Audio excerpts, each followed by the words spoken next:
Nakatakdang maglunsad ang Pag-asa ng isang impact-based forecasting and early warning system na layong palakasin ang paghahanda ng publiko laban sa posibleng epekto ng kalamidad. Sa bagong kagamitan na ito, maaari nang malaman ang 3 to 5 days impact-based forecast ng paparating na bagyo. Nakatutok si Gregorio. Sa pagtama ng kalamidad gaya ng bagyo, napakahalaga ng bawat hakbang para matiyak ang kaligtasan ng lahat ng mamamayan. Kaya naman sisimulan na rin ng Pag-asa sa darating na Hulyo ang rollout ng kanilang bagong multi-hazard impact-based forecasting and early warning system.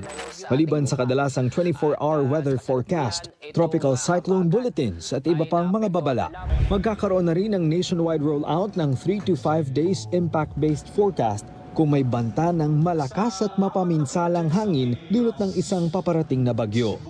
To ensure that every forecast not only informs people about the weather, but also helps them make better decisions to protect lives and livelihoods. Hindi tayo nanana, pero ipinapakita natin saan yung worst case at kailan yung mag-i-impact.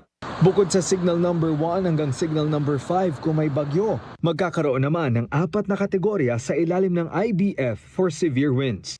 Minimal, minor, significant, at severe. Pero yung mga minimal, I doesn't mean no impact. So lahat yan ay may karapatan na action. Inaasahang magagamit ito ng mga lokal na pamahalaan para sa kanilang mga paghahanda ilang araw bago dumating ang bagyo o bago pa man maranasan ng mga residente ang epekto ng sama ng panahon.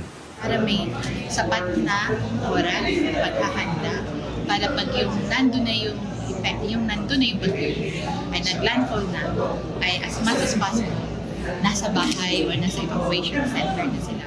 Nasa pilot rollout naman sa ilang mga lugar ang IBF warnings para sa banta ng storm surge, floodings at landslides. Ang bagong early warning system na ito ay naisakatuparan sa pamamagitan ng suporta ng Green Climate Fund.